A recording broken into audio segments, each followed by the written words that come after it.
a podcast to honor the gods. This better come with a sacrifice. Dave X Media. I'm Christina Kahn. And I'm Leela Hilton. And this is Burn Before Reading, the podcast about shiterature. Here we are again to discuss the terrible writing we did when we were younger and delve into some other cringy literary topics.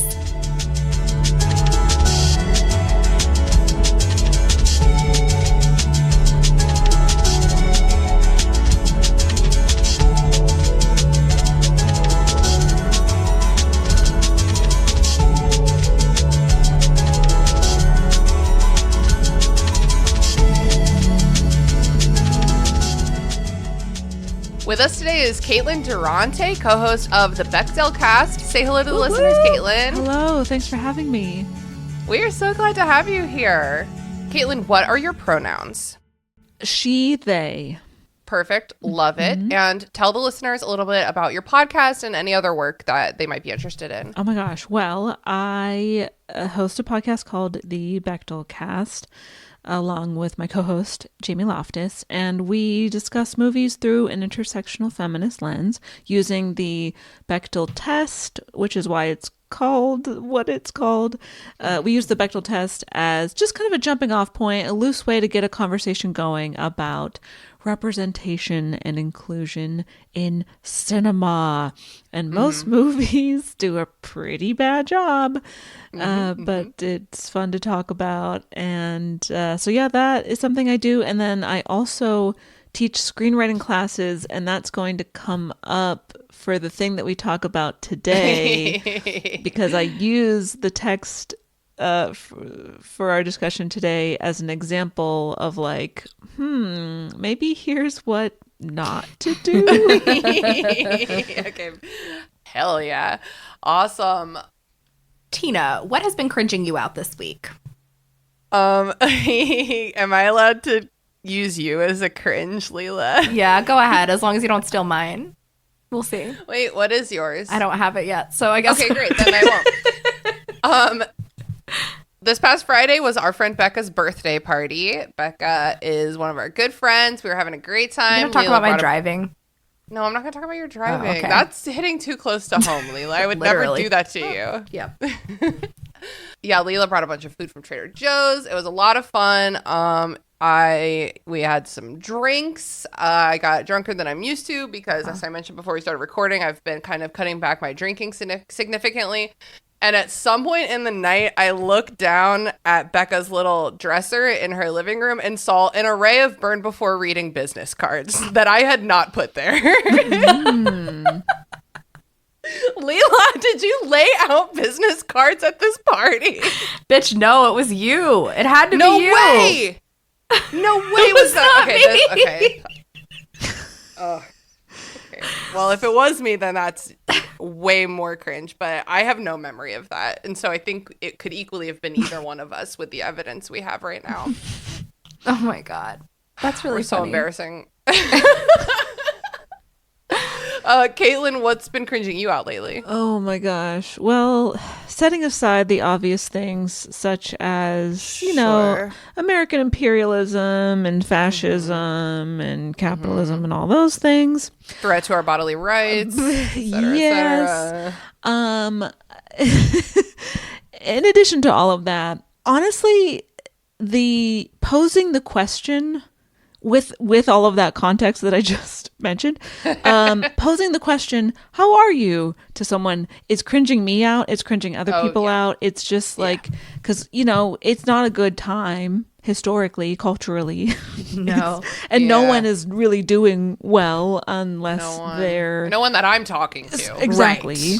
Right. So, but, you know, you just feel compelled to, you know, say, oh, hey, how are you? It's just kind of a gut. It's just an instinctual thing that we do as people who are engaging in conversation. Right. And it's inappropriate to be like, fucking terrible. Thank you. Although that is kind of what I've started doing, and I'm not sorry, but it's just, I need to, we were just saying off mic that I need to just come up with a different way to like greet people and do But I'm also just like, do we even need to do these pleasantries?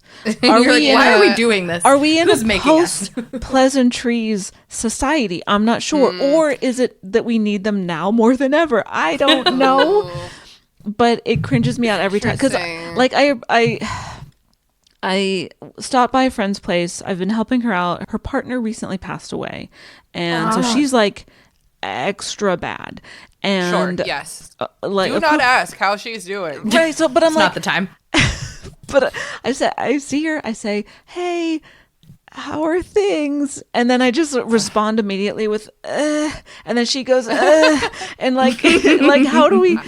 I know. I feel just like don't it's know. like an opening to be like, how, like, especially if it's a friend. Like, how are you? It's like, I actually haven't eaten all day. Can you please help me with that? Or like something like that. If you like actually know them, sure. Mm-hmm. Yeah. But maybe in lieu of how are you, we can be like, oh my gosh, Caitlin, hello, all cops are bad. You know, or like throwing some like radicalist like phrases into the mix just to like set the tone. Yeah, I'll be Get us like, fired up. "Hey, Tina, from each according to." Oh no, what's the saying that I always forget how it goes? To each according to need, from each according to ability. But Ooh, I think in yeah. the reverse order, you know, the Communist Manifesto, whatever. Yeah. I'm just Yep. going to start saying that as my greeting Okay. to people. Yeah. I love it. I love Thank that. you. Thank you so Yeah. much. It sets the tone. And it's like, it's kind of a way of saying, hey, I'm here to help with whatever you need. Yeah. Yeah. Mm-hmm. So anyway, that's what's cringing me out. Yeah, How no, about that's you? a really good one. I think that's like a good food for thought. Usually it's just like, oh my God, I fell down in the parking lot. So that's like that's a thinker cringe. You know what? I'm here to really bring the deep discourse. Thank you. We need to be challenged. You know, that's what we need right now, more than anything.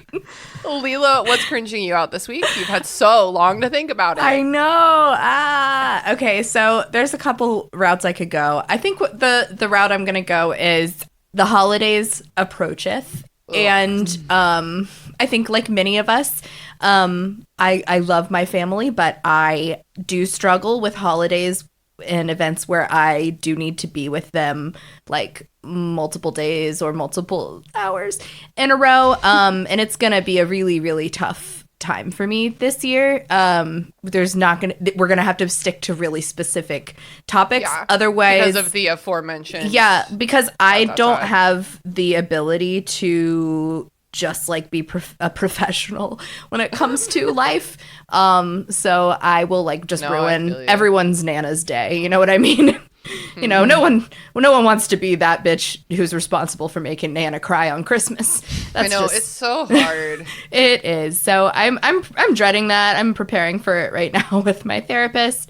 Okay, yeah. And jonesing for the day that like maybe one time I can just like go save up and go to like the beach or the Hawaii or Fiji or someplace amazing for the holidays. Do a real Christmas with the Cranks, if you will.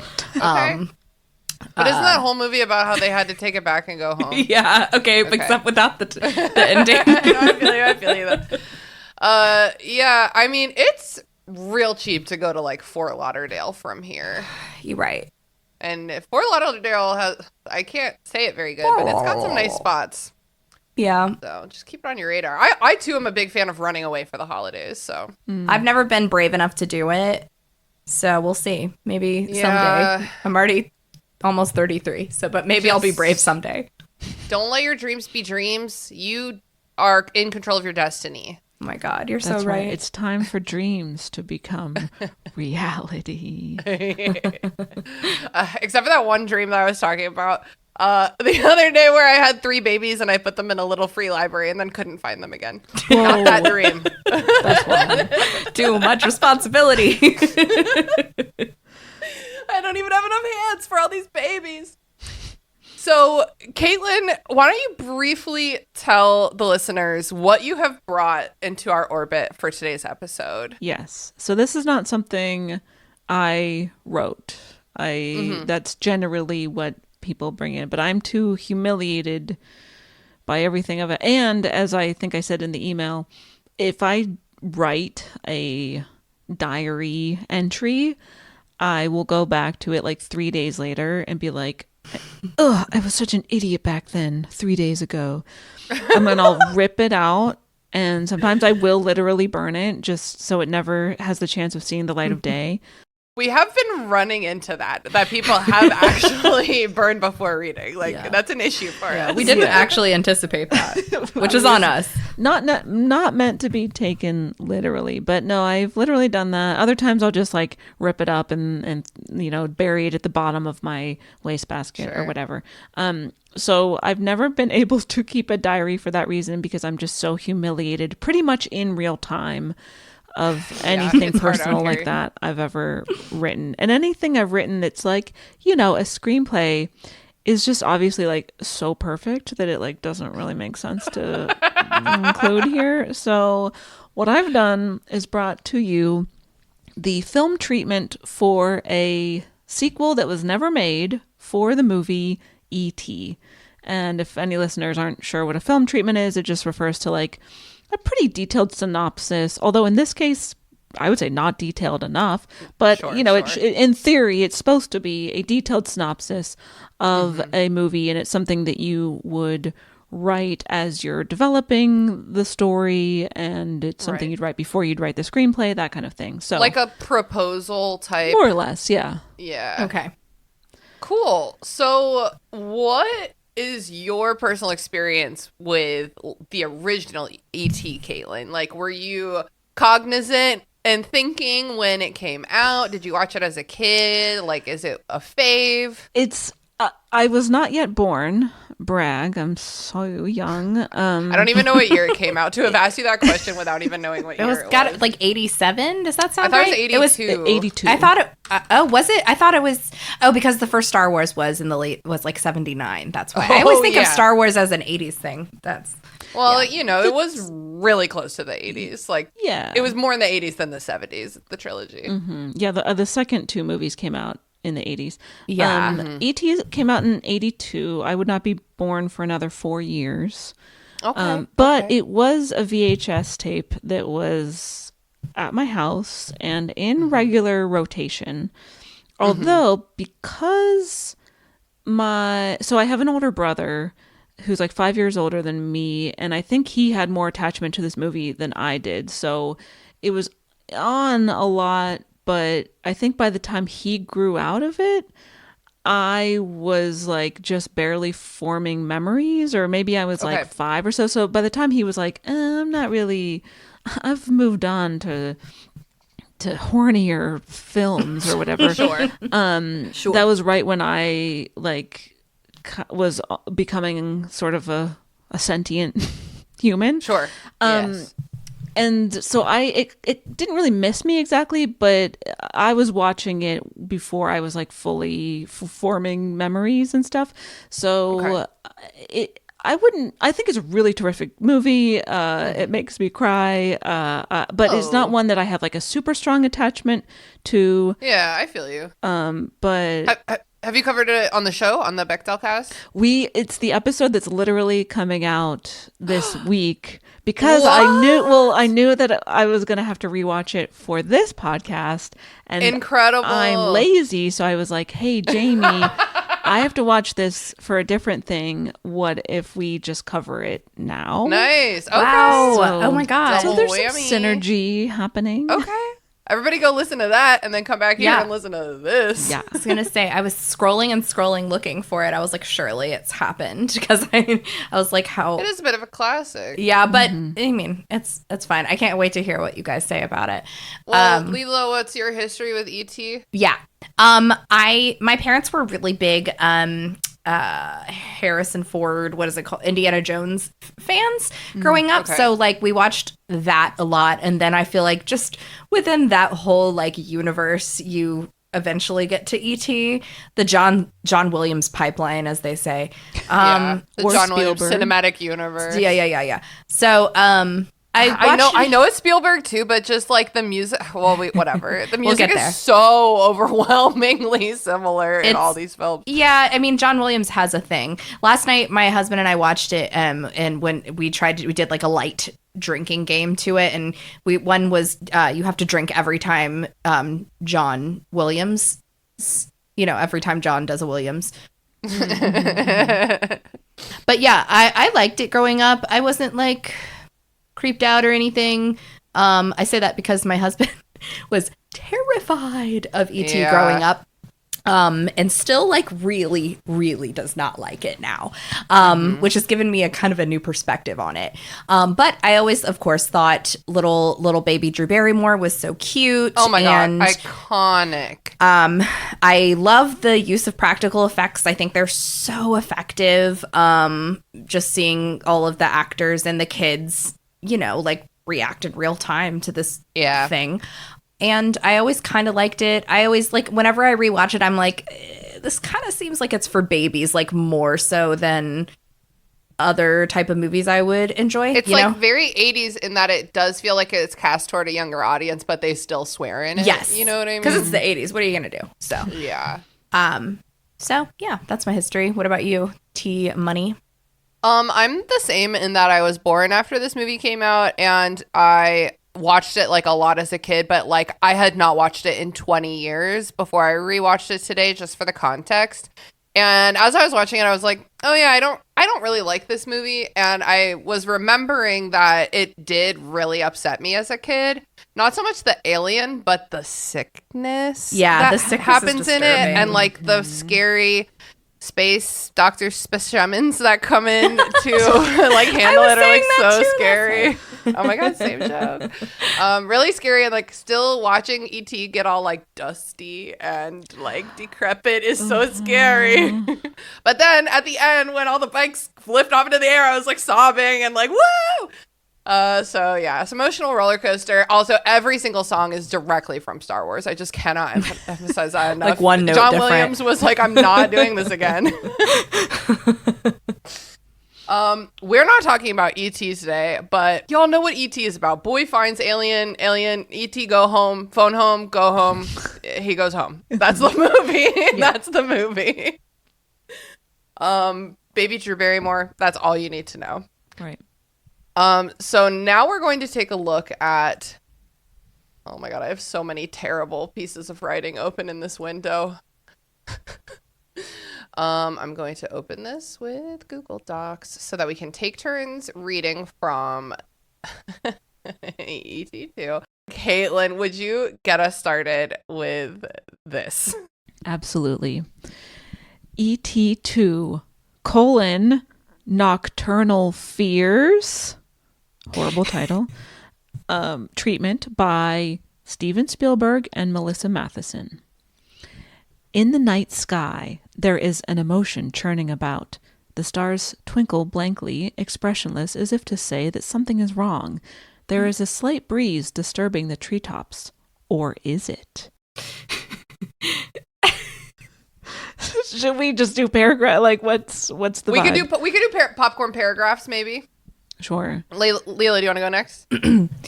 Through gnarled branches, we gaze upon a familiar sight. In what seemed like only the blink of an eye, something has penetrated the night sky and nearly avoided our attention. A small noise, followed by streaks of stray light, further acknowledges its presence. A door is being opened on the giant ornamental mothership, now resting in the forest clearing. A door opens and extends outward to make a ramp. Light pours from within, and a figure emerges as a silhouette. The creature moves in a familiar fashion. A waddle. School has now come to an end for Elliot, Michael, Gertie, and their many friends. For most youngsters, summer is something to look forward to. This is not the case for a handful of children this summer. Summer is, unfortunately, a continuation and concentration of feelings and thoughts the previous months only hinted to. For these few kids, summer promises only one thing: loneliness. This is the first of many summers without their little alien friend, nicknamed E.T. Hard as it is, the children cope. Elliot, Michael, and Gertie are closer to one another since E.T. came into their lives. They have a special sort of relationship now. But as always, time tends to blur memories, and Elliot's mother, Mary, is still waiting for that process to begin. So far, however, E.T. is as popular today as he ever was. There's like a section break. The spaceship, nestled in the forest clearing surrounded by massive redwoods, seems to be showing signs of life. Movement can be detected within the ship. The aliens aboard are evil. They have landed on Earth in response to distress signals designating its present coordinates. These aliens are searching for a stranded extraterrestrial named Zrek, not to be confused with Shrek. Oh, it seems a little Zrek, who is sending a call for help. The evil creatures are carnivorous. Their leader, Coral, okay, it's got to be maybe Corel, that sounds cooler. Mm-hmm. Corel commands his crew to disperse into the forest to acquire food. As the squat aliens leave the gangplank, each one emits a hypnotic hum, which has a paralyzing effect on the surrounding wildlife. These creatures are an albino mutation of the same civilization E.T. belongs to. The two separate groups have been at war for decades. What did you say? What's the pronunciation you landed on? Like Corel, like Pharrell. Corel. That can't be right. Corel Williams. Corel approaches the top of the gangplank and raises his frail arms outward as his yellow heart light summons his crew back to the mothership. For a moment, the aliens are paralyzed themselves. The tiny creatures eventually look up with their large, expressive red eyes and begin their orderly processional back up to the spaceship. Inside the craft is a vast assortment of large plants and animal-like beasts in cages of light, obviously specimens from past voyages. Page break, scene break. At Elliot's home, we see him climbing onto his roof to check E.T.'s communicator, which has been anchored down and sending messages into space ever since E.T. left Earth. Elliot's father returned from New Mexico months before, filed for divorce, and moved back to New Mexico. But Elliot's family has seen harder times, and the fact that Mary has been dating Dr. Keyes since they met just before E.T. left has eased the strain considerably. One thing is certain. Everybody under this household's roof has something in common. E.T. Keyes has told his story time and time again about his first meeting with the tiny, confused E.T. It is a story full of emotion, surprise, and mystery. Keyes never plays down how important that experience was to the direction his life took from then on. Keyes admits his life ambitions were channeled toward more positive and rewarding goals. He didn't continue to live in a dream world of hope that he would one day meet his space friend again, like he fears Elliot and his friends are now. Keyes insists he chose to pursue medicine and science because of E.T. Recently, Elliot has been sensing something he cannot explain. His umbrella communicator is reacting strangely now. He thinks it could be receiving a message from space. In his room, Elliot is searching for something. On his wall is the Polaroid snapshot of himself with Michael and E.T. on Halloween night. Above his bed, we see E.T.'s clay planets suspended by wire from the ceiling. Elliot emerges from the closet with a pot. His face becomes sad. The geranium is still dead. He puts the pot on his dresser and sits on his bed, thinking. Later, Elliot jumps up happy and races through his house. He finds Michael and Gertie and makes them promise their most excellent promise that they will tell nobody what they are about to do. Having finished that, Elliot calls his D&D buddies, Steve, Tyler, and Greg, and tells them to ride their bicycles to the forest clearing because E.T. could be coming back. Oh my God, Stranger Things. There have been numerous reports of unexplained cattle mutilations in the surrounding countryside. Okay. Random. Section break. At the clearing, we sense danger. My guess is John Williams would help with that. We see shadows and undefined forms lurking in the nearby forest. Night is falling, and in the distance, we hear a commotion. Elliot and his friends are converging on the clearing, unaware of any trouble. They arrive and dismount their bicycles. In awe, everyone gazes upon the dark contours of the massive space machine. Suddenly, the figure of Corell appears in an illuminated porthole. Telepathically, Corell speaks to the children, asking the whereabouts of the fugitive alien. The children reply honestly that he's gone home. Corell becomes angry, believing that they are lying. When the children regain their senses, they are surrounded by the evil alien creatures who were hiding in the forest. The creatures are carrying some kind of dagger. Elliot advances in a friendly gesture, but barely escapes being bitten or even killed by the aliens' razor-sharp teeth. Several of the aliens bare their fangs from time to show they mean business. Corral orders that the children be brought aboard. Reluctantly, Elliot and his friends follow. In the hours that follow, Elliot and his companions are questioned extensively, but the aliens will not accept the truth in their responses. While one child is interrogated, another is being examined. Gertie is crying and calling for Mary and E.T. for help. The others endure as their wargaming experiences have taught them.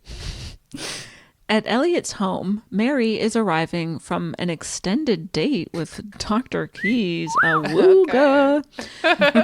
They enter the empty house and proceed to investigate further why nobody is home. It's past 11 p.m. It is now time for Elliot to be questioned.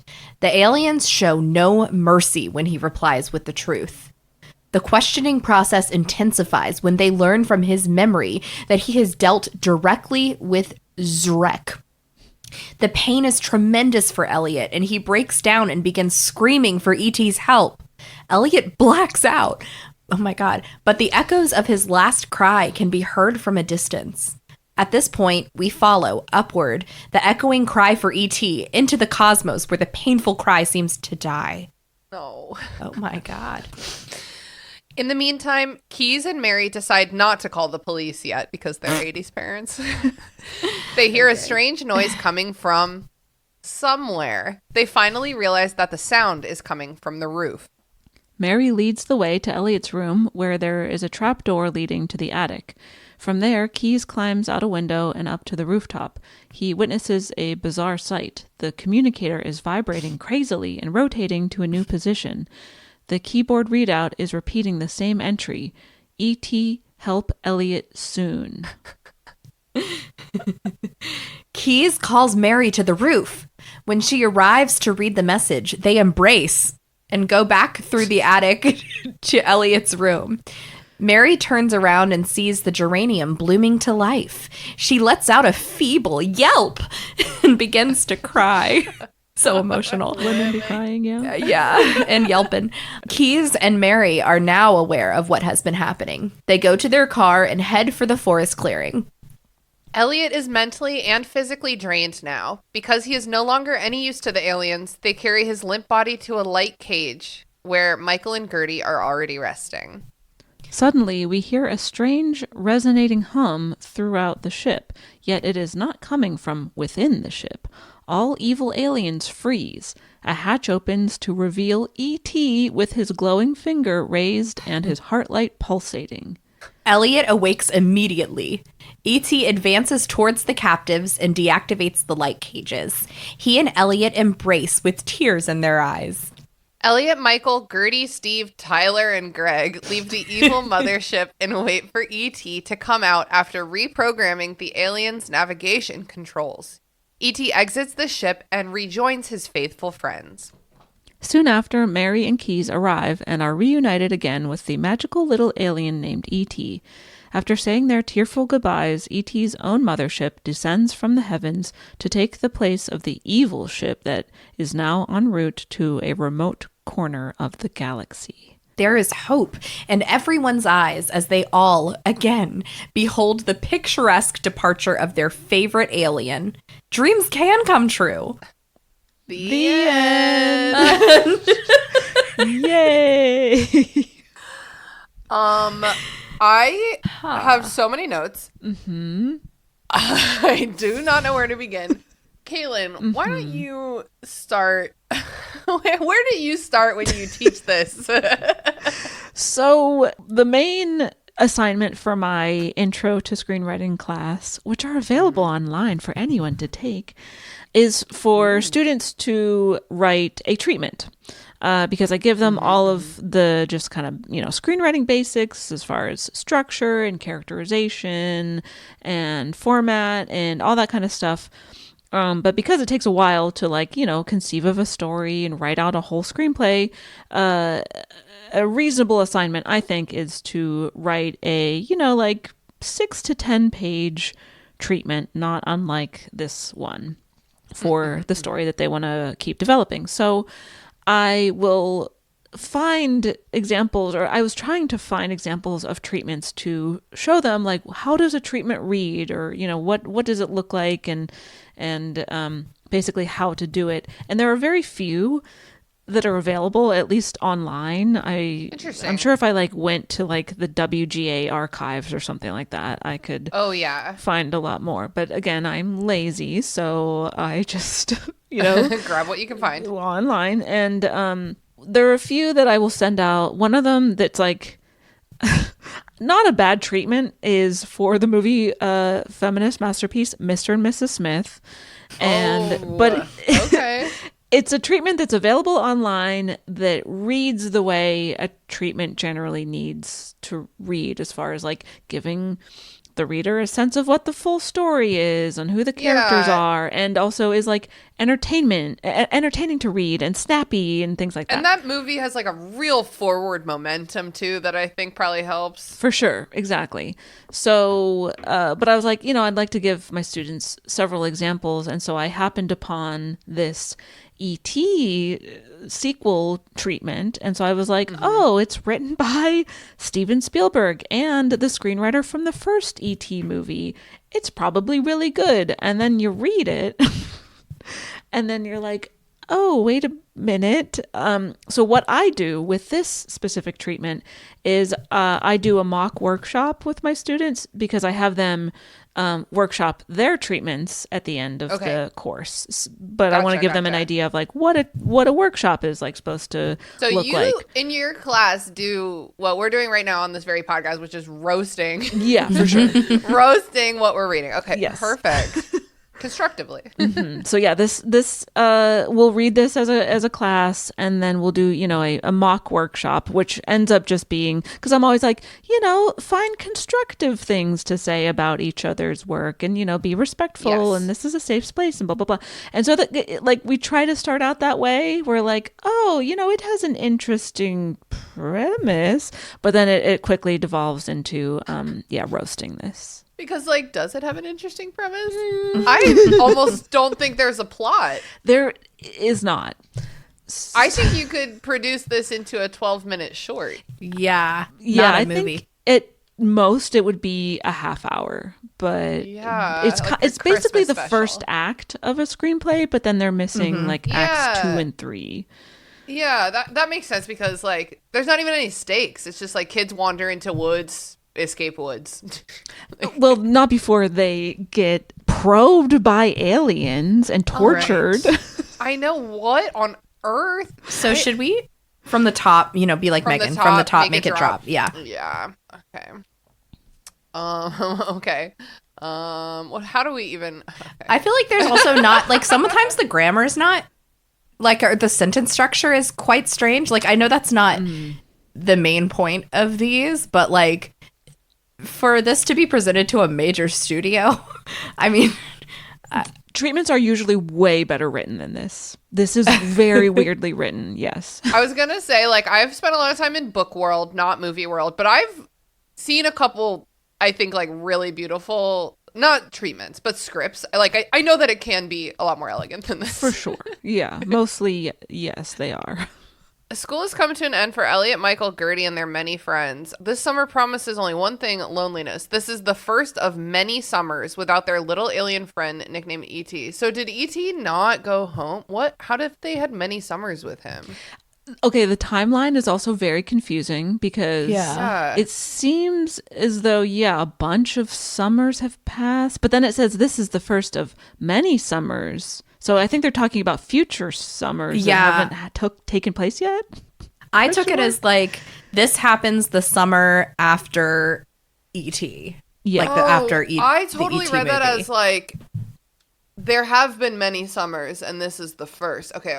I see. Okay, so that's ambiguous language, which we like to clear up when we're presenting work to someone else. Okay. Right, confused. But also, then if you flash forward a bit, there's Keyes who says that E.T. inspired him to pursue science, which number one he was already doing, and number two he's like, yeah, basically I like went to medical school and stuff, and I finished it, and blah blah. And so it's like, so how long has it been?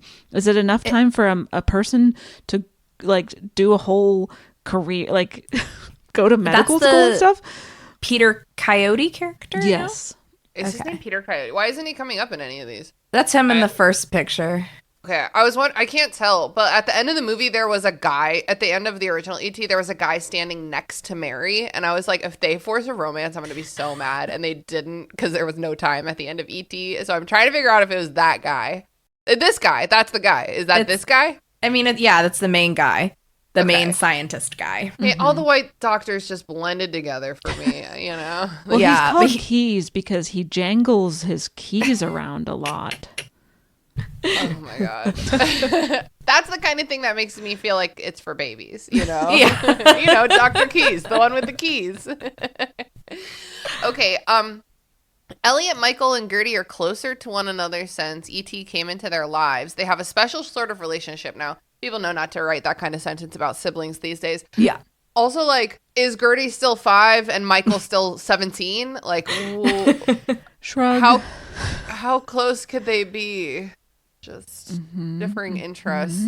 Mary's traumatized. Okay. So far, however, E.T. is as popular today as he ever was. What is that line? What is Why that is line that doing? there? What? Yeah. For You what? mean like in Just to real life remind- where this Yeah. is a movie? Just to remind the studio, like, but we're selling out of E.T. toys. Oh my god. Oh my god, I laughed so hard. The aliens aboard are evil in all caps, which in screenwriting, as far as I can understand, you only do that for like new characters and like sometimes locate. It's like, this is really important.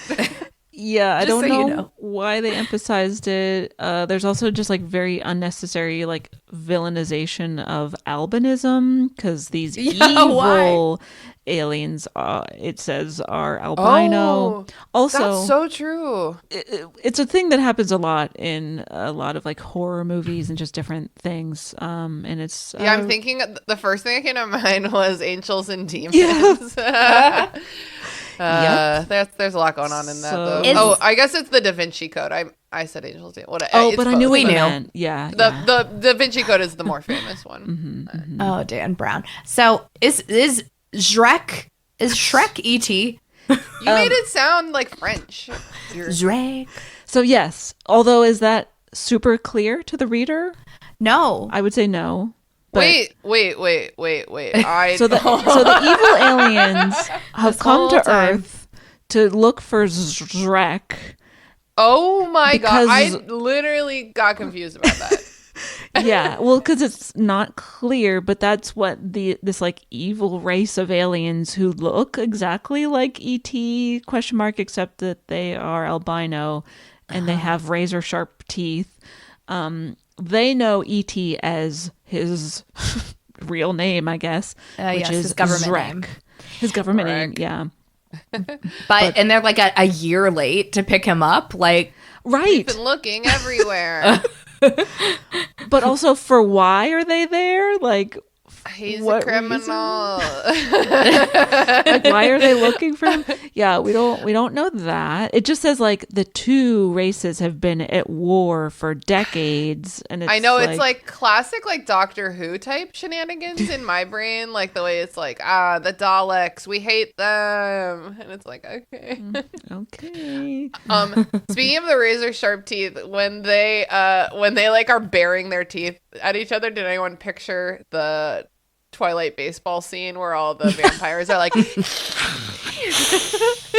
Because that's what I pictured. Oh boy. Okay, so E.T. is right. I guess E.T. wasn't his name. Okay, that makes sense to me. I got it. I'm picking up what you're laying down, Spielberg. Yes. So if they're yeah, what could their motivation possibly be to pick up a stranded I don't know if they individual? plan to hold him hostage Yeah, as that's what I mean. leverage Maybe, in okay. their war ? But I would say That would there's be maybe good not to enough say. world building Yeah. in this that we I know. feel like if they're gonna hold him hostage, he must be a prince or something. Yeah. Like, you can just hold any guy hostage. Right. Just thought of him as a prince. It's kind of funny to me. Prince Zrek. Princess when he Princey shows up T, in Galleon, he. when he shows up in that wig in the first one, but just put a little crown on That's it. the thing. E.T. doesn't have gender, at least not the way that humans ascribe gender to things. Yeah. He's from for all we know, he's from a society that has 100 genders or no genders Or none. Yeah. And Elliot is it's a he, and it's a okay, boy. 8-year-old boy. Yeah. That's your prerogative, I guess. It's a boy because girls are dumb and E.T.'s cool. And Drew Barrymore's like, what? And she's like, not on my watch. I'm putting E.T. time. in full drag. With her Every little time list. her little face came on camera, I was like, oh my God, I want a child right now. I want to have a baby girl, and I want it to be Drew Barrymore. This is my friend. She's so cute. Her face is always so confused and sad. It's because it's a real confused and sad 5-year-old. I know. They were like, this is a real creature and it's your friend. Go. Yeah. Okay. Steven Spielberg did okay. tell her that. There's a lot of things. Okay, so it says the evil creatures are carnivorous. There's a couple lines in this where I'm like, how are you going to show us this? Again, harkening back to Twilight, are we going to catch one of them racing through the woods and getting a deer or something? And just are you forgetting the line that says something to the effect of, and there are so many reports of mutilated cows in the my God, area. cows. I did forget. Yeah. Oh my God. That's the other line though, where I was like, how are we gonna? I guess the news is on in the background. I'm sorry. All of the cattle. Give me just a second. Okay. So it makes sense in E.T. how it seems like they're almost Jason was posing this theory that maybe they're a botanist species, right? Because you see him digging up the tiny little tree and he can make plants grow, and they seem very unequipped to hunt, let's just say. I mean, that is not a predator's body. I'm just picturing them twilighting through the woods with their stupid waddle. Do they go extra fast?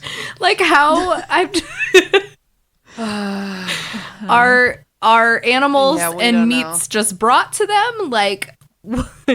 I need more explained. I feel like that as it to be just make it a different kind of alien. Why does it have to be E.T. but evil? It doesn't make sense. It's just like the Daleks and are y'all familiar with Doctor Who? Yes. The Not Daleks are Caitlin. The Daleks are trash cans with wheels. With they're they're the biggest villains in the toilet universe. plunger on it. Yeah. Yeah, they're the biggest villains in the universe. Well, they look like this. They move so slowly, and everyone's running away, and they go up some stairs because look at them, and then they start flying at 0.02 miles per hour, and everyone's like, oh God, they can fly.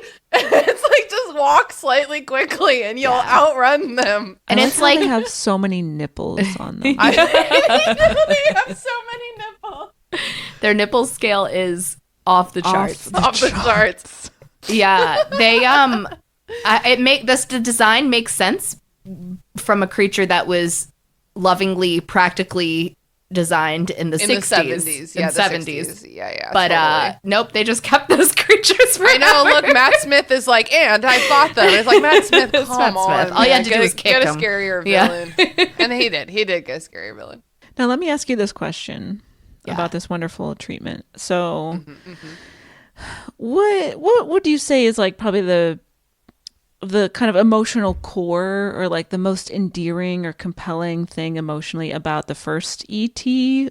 movie A follow-up question, is any of that present in this treatment? Leela? I would say the emotional core would be the friendship betwixt Elliot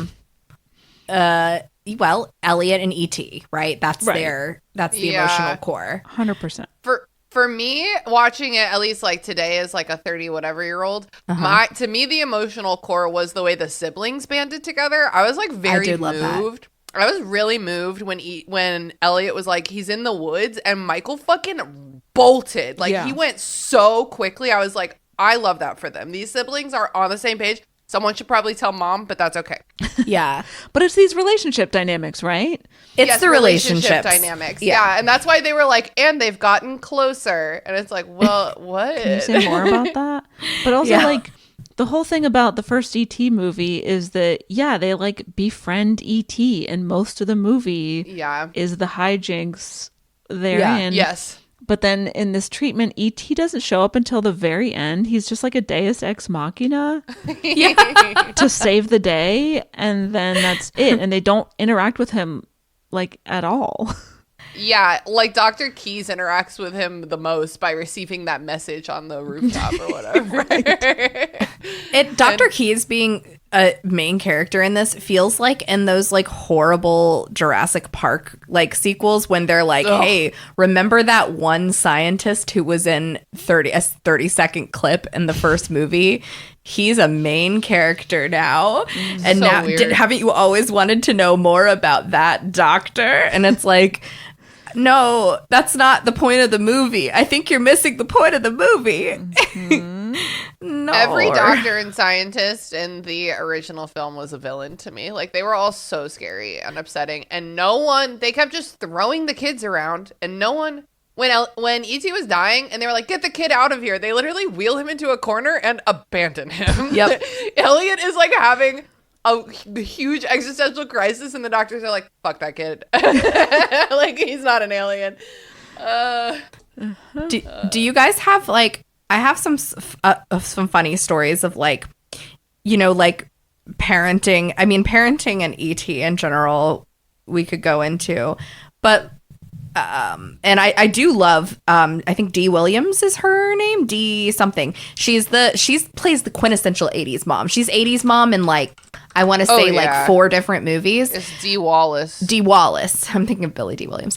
Oh my God. I did Similar. not know that was Henry Thomas. What? Who is he and what else? He's in all of the Mike Flanagan stuff. I just watched Midnight Mass like 2 days ago. Oh my God. Oh my God. Okay, sorry, I'm yelling. That was shocking to me. But yeah. Do you guys have any? I have a funny story of my dad getting dropped off at a mall when he was the oldest of his 3 siblings at age, I want to say 9. His parents just like went out on a date or shopping somewhere. And they went to go see Sound of Music. That's like a 3-hour movie. Yeah, well, my dumb... Wait, the kids did or the grown-ups did? Just the kids. Okay. So they went to said, here's some money. Go see a movie. So Okay. they did reruns all the time, like, I think, back then. Because that movie came out in the 60s. Yeah. But this was the late 70s. And they went to go see it, and they sat down. And then at intermission, my dad was just a little kid. And so he thought the movie was over. So... They got up and... At what point is the intermission in The Sound of Music? It's right after Maria comes back to... That's so late in the movie. Yeah, it's when he goes, Fräulein, I want you to stay. And then she stays. Oh my God. I would do anything for that man. I know, anything for that man, for real. He said, fuck the Nazis and I want you to stay. And I said, Fuck okay, the Baroness, Daddy. fuck the Nazis. Anyway, my dad thought the movie was over, and so he left. Yeah, sure. And so then later, when he was rewatching it for like as an adult with us, he was absolutely shooketh to his core. And I will never forget him saying the quintessential line that I never stop repeating in front of him, which is, Rolf's a Nazi? Because he did not realize. Wait, it was really not a twist. No. It was so I mean, clearly just look a at him. Is the point of your story like like 80s parental Yeah. negligence. Yeah. Okay, What do you got? You got a this. story like that, Tina? I don't know. I don't remember. Okay, cool. No, not really. I don't What about know. you, C Money? I'm sorry. Oh, is that me? The way you said I'm sorry in the same breath. I regretted it pretty quickly. No, my mom, I don't remember a moment of my first 18 years of my life where my mom wasn't around, Yeah, I feel the same. unfortunately. Oh yeah, for me, no. I wasn't allowed to go on bikes like past where my parents could see. Like, no, my mom was very strict. But I just think it's funny how back in the day people just used to be like, yeah, I'll leave my Whatever. 5-year-old at home. Like, Yeah. Yeah, I don't know. I guess my It's my fine. parents were kids in the like 50s and 60s, and I'm sure even like wackier stuff happened. Oh, but yeah. they didn't Yeah. tell me any stories. My dad and his sisters were adopted, so I think maybe their parents were like, "Ah, we paid for you. We have to take care of you."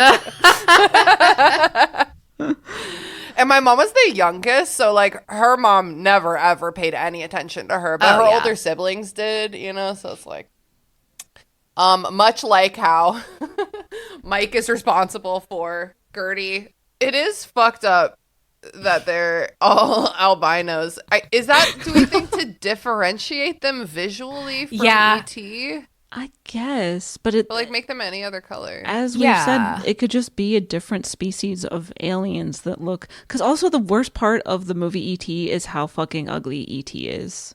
He There, I looks said bad. it. And no, I'm I with you. And when they're agree. pretending that it's Gertie under the like ghost sheet, I'm like, Who falls for okay, that? I'm like that. Your daughter's head is not that big. and the shoes, like, they're Yeah. gigantic. Size So 13s. Yeah. I also think the worst part of the movie is when he loses his color. I mean, So upsetting. no to shame look to at. albino people, but this race looks really bad as albinos. Like, Well, I'm just gonna say it. He looks sick, and Yeah. I mentioned that he gets kind of like dusty too. Like Chalky. he looks unwell. I guess because it's different from how we meet him, and so Mm-hmm. like I worry, that they would also just look unwell in the context of what we know of E.T. the character. Yeah. It's just not a good choice. No. Yeah, these names are fucking weird. These names are so 80s sci-fi, like Zrek, Coral, Carell? Carell, Steve Carell? horrible. Yeah, it's Steve Carell. Played by Steve Carell. The heart light. That was always to me a part of the original AT that I'm like, I'm not buying whatever that is. Like my heart sees your heart. I'm just not Like what is that? sure. But yeah, I mean, also, okay, just a few other bitchy things about Please. Let's do it. treatment. Lay it on us. Okay, so normally in a story, you'd have a main character, a protagonist, who would make active choices to drive the narrative. Now, Sure. does that Mhm. Yes, I've read a happen? book or two in my day. Would we say that happens in this sequel treatment? Well, I'm gonna actually one up you, Caitlin. Who's the main character of this? That's an excellent question. I think they're Carell? intending it for yeah, maybe.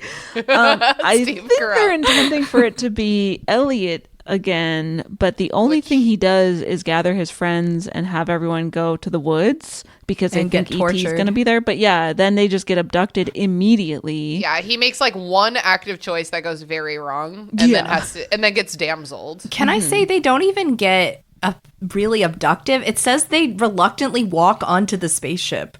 Like, these kids kind of suck, man. No, you're right. It does say that. Yeah, no, there's no driving force. There's no like real stakes. There's no inner outer conflict like in unison. There's no like actioning main character. I love this detail about Elliot's father. Dad. It's like Yeah. it's like he moved back, but then he moved away again to the same place. And I'm like, Great, why? That It- poor Mary. That sounds really hard. Also, in the movie, he is not in New Mexico. He's in He's Mexico in regular with Mexico 'cause Sally. Drew Barrymore says, "Where's Mexico?" It's so cute. There was also a very funny rule that was like, drink anytime someone has daddy issues, and you know, every time dad's mentioned, and it was a lot. It comes up a lot, but it's fresh. Didn't she say like this just happened, and to have 3 kids and to have just separated, that's hard. That sucks. Especially a 5-year-old. It's like, what do you? He doesn't even like Mexico. That's what Mary says. Men do be changed. Hey, my dad always made fun of country music until his new wife loves country music. So now there he does you go. too. You know, Oh, I love it when people change their personalities because of someone they get with romantically. I know, it's so cool. And he has cowboy boots now, and I'm like, you are a different man. So I have some context for this treatment and like the development of this project. If you're interested. Okay, yeah, please share. Okay, so obviously when E.T. comes out, it's a huge smash hit. It was the highest grossing film basically from like 1983 until 10 years later when I think it was dethroned by Jurassic Park, another Steven Spielberg worthy movie. opponent. Yeah. Yes. So, but like at the time, it outgrossed Star Wars, and like so this movie made so much money, and it was like I don't know if this earned 359 million in the US and Canada, and then I don't know if it's an additional 619 million or if it's total 619 million worldwide. But this is early 1980s money, so this is like not even adjusted for inflation. So easily it grossed over $1 billion before movies were doing that, right? Yeah. So it outgrossed Star Wars, all that kind of stuff. Damn. Critics loved it, fans loved it. Like it was a beloved, and still is by many people, a beloved movie. So Mr. Hollywood was basically like, well, it made so much money. Yeah. Let's make so much more money, please. Yeah. And so Spielberg and Melissa Matheson wrote this treatment. And I have theories about this. So basically everything you read about why the sequel is never made is like kind of vague. So it's just like, yeah, they wrote the treatment and then they just kind of decided not to do the sequel after all. So there's never a clear answer as to why. It's all pretty vague, like I said. So I have a few theories. Okay. So I'm interested here are my to hear. theories. I think that one theory is that I think Spielberg did just absolutely not want to make a sequel to E.T., so he and Melissa Matheson wrote a really bad treatment on purpose. That is kind of what it seems like. To refuse to include a main character, a plot, a driving force. Like, don't make this movie. Yeah. It does sort of feel like they wrote it in like 15 minutes, a little bit. Right? Like, exactly. And with like a bunch of cocaine in like a bad way. Yeah. not in like a Stephen King wake up with a beautiful novel way. Like, right, in a like spiraling out of control kind of way. Yes. And when you consider a quote from Spielberg, you're like, okay, yeah, maybe this was it. So he says, quote, "Sequels can be very dangerous because they compromise your trust as an artist. I think a sequel to E.T. would do nothing but rob the original of its virginity." Okay, weird way to put that. Gross. People only remember the latest episode while the pilot tarnishes. Unquote.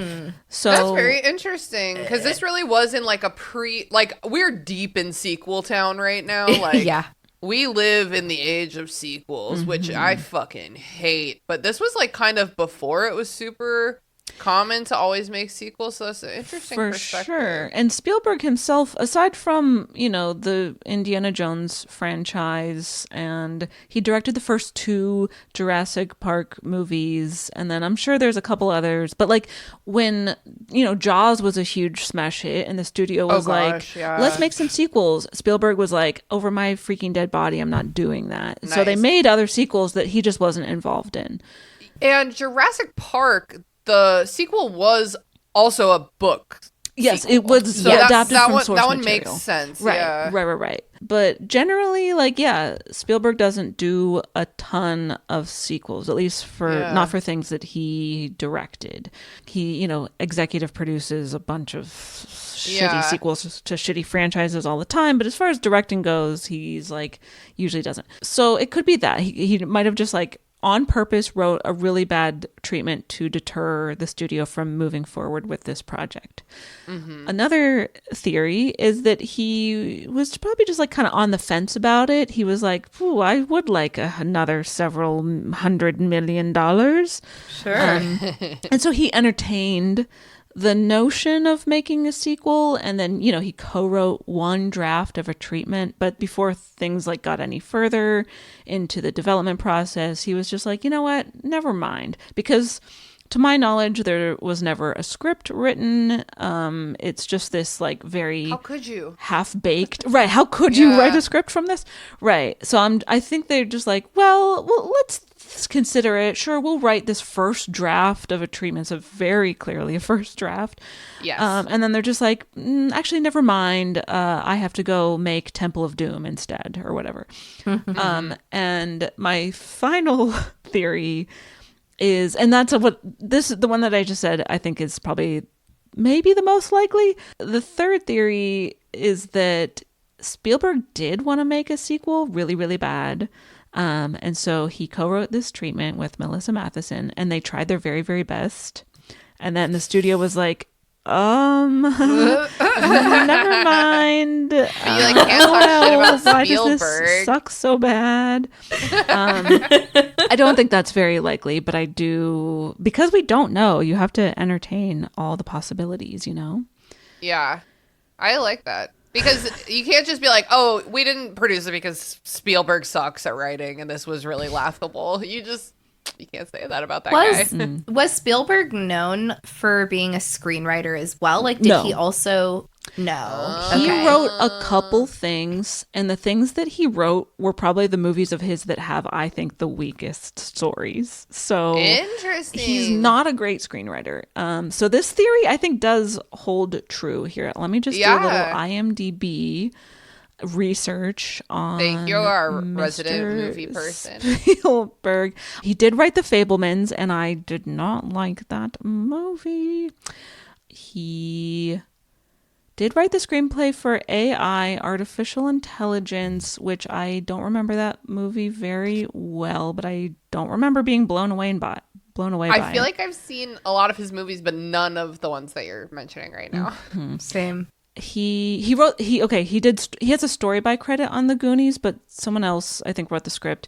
He does have a screenplay by credit for Poltergeist, which is that's a good movie. So It is. And then he also wrote the screenplay along with a few other people though too. I think he often like, and it's so hard to know. Like sometimes people get a screenwriting credit because they did like one thing and they're like They had like "Sure." an idea. Yeah.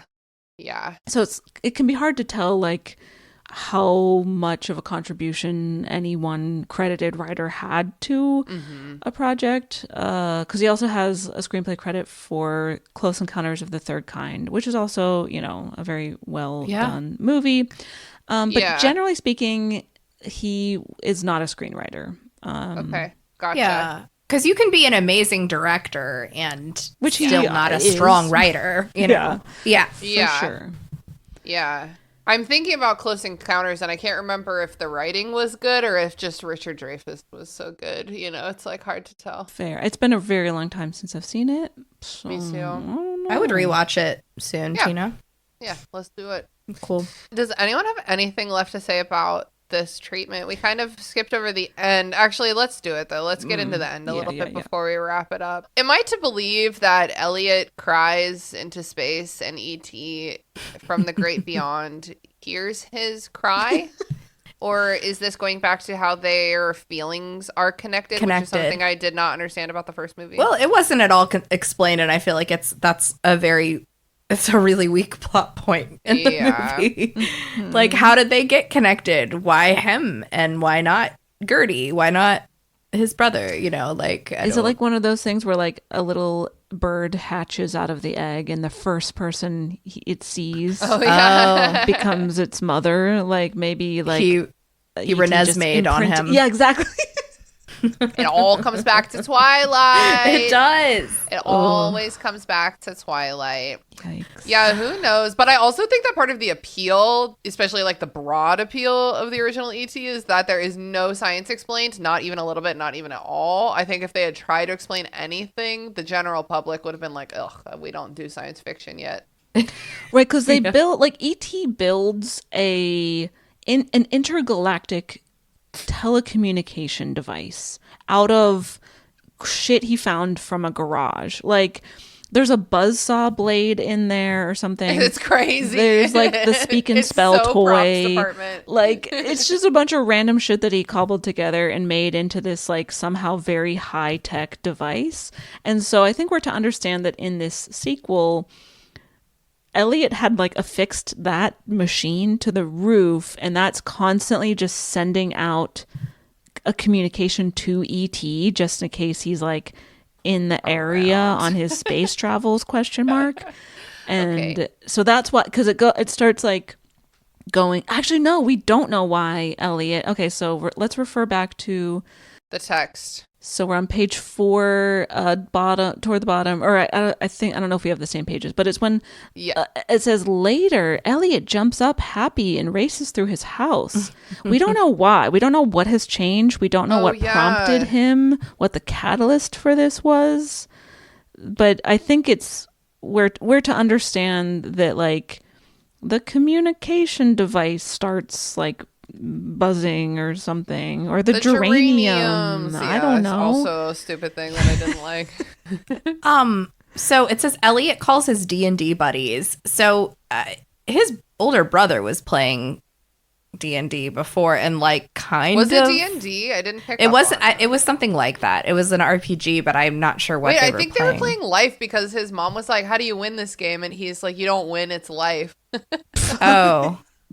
Why do I think it must just be this playing like a Dungeons it's a role play? and Dragons. Yeah. Okay, because I guess that joke still applies, I guess. Well, and it's also, that's like, I feel like what heavily inspired Stranger Kids, Stranger Kids. For sure. Yeah. Oh my God. And all the bike action is just, yeah, unstoppable. Also, Tina, what about how you brought up, which I totally like kind of missed because I just like wasn't paying enough attention, I think, but like that Elliot and Michael and all his friends dress up like terrorists for Halloween. Oh my God. Yes. In the original movie, Michael and his mom are fighting because he's like, all the boys are dressing up like terrorists, which I don't even know what terrorists are in 1982. What do you think that looks like exactly? I do not want to fathom. No, and his mom is like, absolutely not. I think she says you'll be killed in the streets. Mm-hmm. That's fucking shocking. Oh the 80s. Oh my God. I mean, at least Mary puts her foot down. Yeah, true. She puts her little pumped foot down. There have been numerous reports of unexplained cattle mutilations in the surrounding country. That's like a line by itself. It's not attached to anything. It literally is like, we'll work that in somehow. Like a shot of a confused farmer. Like, I've seen that movie before. Yeah. What's happening? Bessie? Isn't that how Mars Attacks opens? There's like a weird cow mutilation. I don't know that movie. I think, I've seen it not recently, but I think it's like a big trope in like alien sci-fi. It's like they're coming for the cattle. Coming for the cows. Yeah. Are doomed. Telepathically, Carell speaks to the children. Oh yeah. Okay, and then which like how do Wait, how many cows? What kind of farmland is in this dusty ass? Oh yeah, aren't they in like Reno or something? Yeah. Like based on all of the like landscape shots, they look like they're in a bowl surrounded by mountains, exactly like Reno, Nevada. Perfect pasture land for in cattle. The first movie, aren't they in like the suburbs Cali? of LA? Yeah, I think they're like in the Deep Valley in like just outside of LA. proper. It looks like it's like still being developed and it's just dust and dirt everywhere. Yeah. Is there farmland No, there can't around be. LA? There shouldn't even be people that are allowed to live there. Like it was not meant to be hospitable for us to live there. Unclear. We just don't know enough about Yeah. the things we should know about in this story. All of the aliens with teeth and daggers, baring their fangs from time to time to show they mean business. Hilarious. I can just imagine Very funny. the puppets like baring their teeth and then like unbaring their teeth. Like, It's like do you ever see like the 90s like miniseries of It, Stephen King's It, where like whenever Tim Curry is about to be scary, and I don't know, just scare a kid, there's not really anything that happens to them. He goes like Yeah. and he puts his head back and he just like opens his mouth and just big fangs come out, and then it just fades to black to the next scene. Like Oh that's my kind of God. what I'm picturing, but just like picture E.T. doing that. Like I just don't know that that's No. as effective. No. You know, you're no Tim Curry, E.T. That's all I have to say about that. What a diss. What an absolute diss. Corell orders the children be brought on board. Reluctantly, Elliot and his friends follow. Well, like you said, all Leah, right. don't follow. They didn't even put up a fight. Elliot and his companions are questioned extensively, but the aliens will not accept the truth. While one child is interrogated, another is being examined. Are we to Horrible. envision like some classic abduction type imagery Probing. happening here? Yeah. I want the probing. Children. Children. It's like the first episode of South Park. Yeah, I made a South Park reference, but they get abducted Look and at the her go. aliens probe them, and there's like anal probes coming out of their butts. Man, I did not know what the first episode of South Park was, and I'm not remotely surprised that it involves anally probing children. I'm pretty sure that's the pilot, if I remember correctly. It sounds like them. Yeah. It sure does. The others endure. What a harrowing sentence. The others endure. As their wargaming experiences have taught them. Let me tell you something. I'm a big nerd. I played D&D. Okay? I played D&D for years and years. I don't feel prepared for war. I'm a bard. I mostly just sing to my friends. Yeah. Like, what are we doing? Tina, are you telling me that our troops are not forced to play Dungeons and Dragons? You mean as preparation? Yeah. Well, maybe that's kind of what they do, right? They have like little maps and like little figurines. I don't know anything about the American armed forces. I know a Nor lot I, clearly. about like fantasy world armed forces, and I think D&D sounds right to me. That's what I wish they were all. I hope they're all like that. That sounds like that's kind of cute of them. Oh my god. Oh my god. Elliot blacks out. And this is like kind of when we sort of the reveal is that Shrek is ET, but it's still kind of like also not revealed. It's like not revealed. It's not Yeah. clear is what No. it Not clear. is. Also, this is a kids movie, and it's like, yeah, these kids are getting tortured and blacking out. And sure, there Horrifying. are dark moments in the first E.T. movie, Yeah. like when he's sick and almost dying, and then he dies. Spoiler alert, but it's still framed with a certain tone that, like, I don't know, it's appropriate for children, but like this, tonally is like Very off the dark. rails. It really is. Very dark. It's like why are you're probing Gertie? Like that's the implication She's here. like 6 years old. Ah, She's a baby. I wish she wasn't involved in this. yeah, come on. I wish it was Justice Michael for and his Gertie. friends. Yeah, just Michael and his friends. They're kind of assholes. They deserve it a little. Yeah, they were gonna dress up as terrorists for Halloween. Yeah. And now they're being terrorized. It's the circle of life. There you go. Elliot is mentally and physically drained because he is no longer any use to the aliens. They carry his limp body, to a light cage. Or is it a light cage? Is the cage light or is it made out of light? Is it lightweight or is it made out of light? I think it's literally made out. I I think it's light, like a cage made Like a out of lightsaber. light. technology. Yeah. Okay, because otherwise, why would they say like a light cage? Well, that's a stupid thing to say. A in this- cage, in comma, 8-page that's treatment. not heavy. It's not very heavy. Like for children. And then E.T. comes in one man against however many evil aliens. Oh, here's a joke I always like to make when we're workshopping this in my class. Deus ex machina, more like Deus et machina. Oh, nice. That's a pretty good one. Do you know that our podcast network name is Deus Ex Media? I saw that, yeah. And So again, it's the all circle coming of together. life, it all comes back around. Deus Ex Et Dia. Elliot awakes immediately because of their soul bond, I guess. Yep. Deactivates the light cages because he is the main character and like nothing gets in his way. He just E.T. can is resolve a everything. total Mary Sue. Let's be He's a honest. total Mary- Slap a blonde wig on him and call him Mary Sue. And then they leave. And he's like, it doesn't say anything. It's like E.T. comes in, saves the kids, fucks up the navigation, and then walks out. And it's like, where is every single other alien that was part of this? Where is every alien? Yeah, it doesn't say he like zaps the aliens. Doesn't sap anyone. So if he's so powerful, what was the evil aliens' plan? Like, because they're specifically targeting E.T., aka Shrek.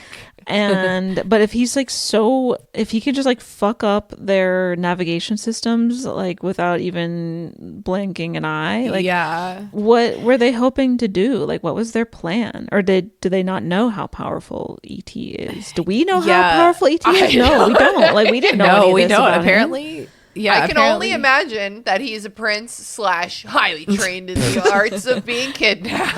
Like, I don't know. / assassin. How? But like I've read that book. like we were talking about earlier, he seems to come from a species of aliens that like are hunter gatherer. Or I mean, They're not even hunter. They're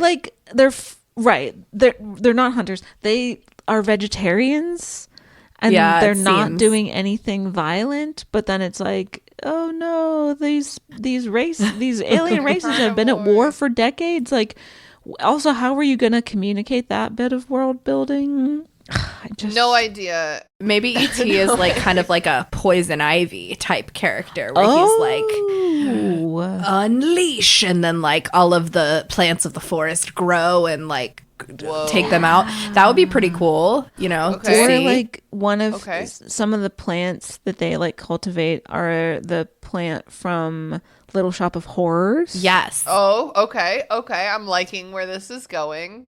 Makes you think. Villainous plant, or like Like aggressive murderous plants. murder plants. Yeah. I'm really liking that. That's what they use as weapons. And I feel like this species. that gaping plot hole is like that does lead me to believe the first theory you presented, Caitlin, which is like they just did not give a fuck and did not want to do this. Because it's like, okay, if you guys were hoping to take down this all-powerful alien Shrek, then I guess you were hoping it was like a numbers game, right? Like there's all of us albino ETs and only the one non-albino ET. But there's no mention of him doing anything to inhibit them from capturing or stopping him. He doesn't Right. do anything. It's They pretty literally were glaring. like, it's like when you got homework in school and it was like a completion grade, like not a quality grade. It's like, Yeah. well, we did it. We fucking did it. So I hope you're happy. Yeah, maybe they're just like burnt out employees, and they're like, I mean, we said we would give it our best effort to find him. We found him. Found We him. didn't say we were going to take him home.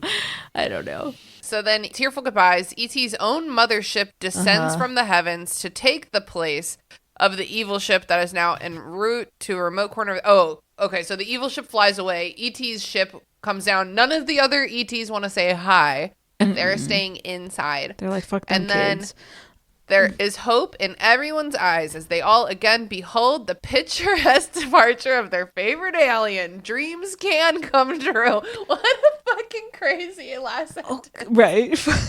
Were we just talking about dreams becoming reality earlier in this episode? Yeah. Yeah. Here's a question. Okay, if ET's own mothership descends from if it doesn't descend until this moment, how the fuck did ET even get there? Wait, Flies Wait a like sec- Mary Poppins. you're so right. Like, where did he come from?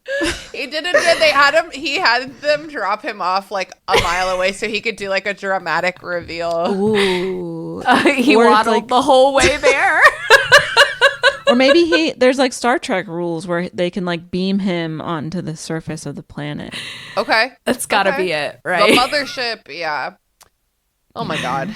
Well, That's really any funny. last words about this fucking thing? No, I'm good. Had some good fun with it. It's good to just really be able to roast something. If Spielberg writes it, there's nothing we can do to make him sad or take away from his success. Like, it's fun to just have free reign like this to just really destroy something. Yeah, absolutely. I'm going to look up his net worth just so... Okay. We'll see if it changes after this episode comes out. He's worth 5.3 billion American dollars. How about that? Nice. So, yeah, Just he's a doing little fine. bit more than what I'm worth. Just a little bit more. At this point of the show, Caitlin, we like to play a little game. The game is called Horny, Sad, or Just Plain Bad. Caitlin LOL. Durante. It's usually a lot harder than this. It's usually kind of like, hard to pick. I'm really sorry I have to ask this, but do you think that ET2 Nocturnal, what is it? Fears. Nocturnal Fears. Which also, what is that title? So that's a reference. I left this out of the context, but there was like another thing that Spielberg was developing after he wrote and directed Close Encounters of the Third Kind, and it was going to be sort of like an evil, like a horror movie take on a similar premise. And I think that's why. And so he borrowed things from it for this ET sequel, hence Okay, the that's evil lazy. aliens. Lazy. And it was Okay. called Nocturnal something. So I think it just is like kind of borrowing from that. Okay. Gotcha. Nocturnal Britney Spears. Uh-huh. Do you think that this is horny, sad, or just plain bad? Well, it's not horny. And You can't I- pick horny when minors are being probed. You cannot pick cannot- horny. Absolutely it not. Cannot be horny. I would say it's somewhere between sad and just plain bad. It's sad because it's like one of our most prolific filmmakers of all time made that, like wrote this, and that's sad for him. Yeah, that is sad. Unless he did it so badly on purpose, like one of my theories posits. Yeah.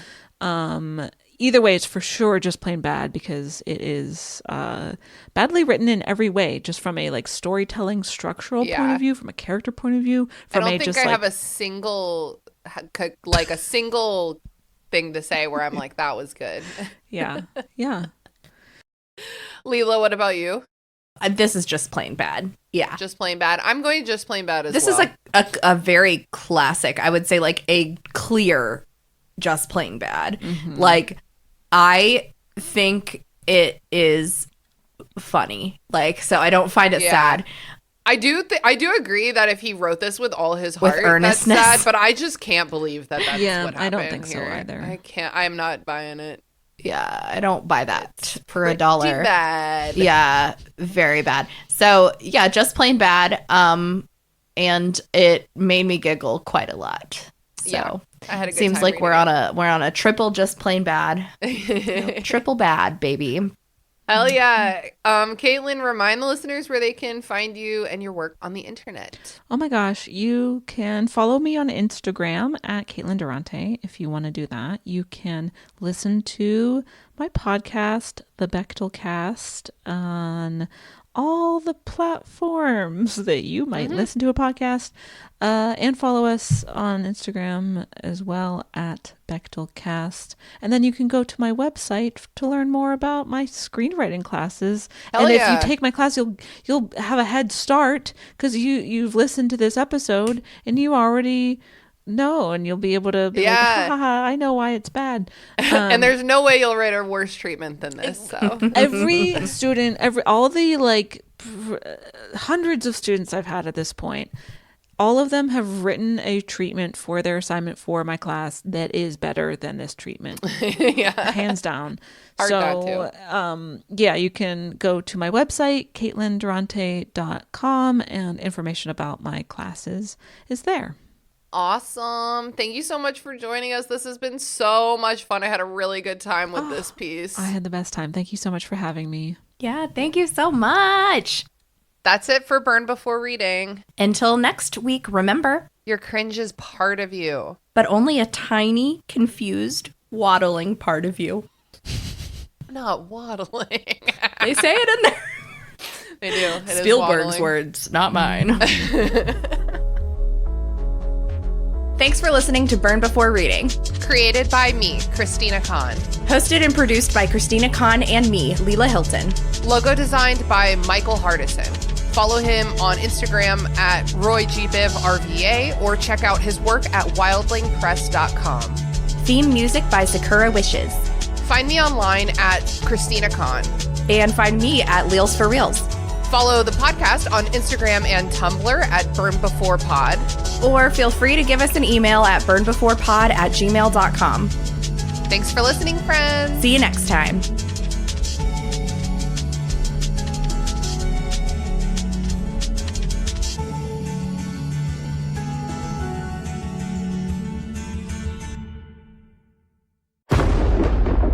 Dave X Media.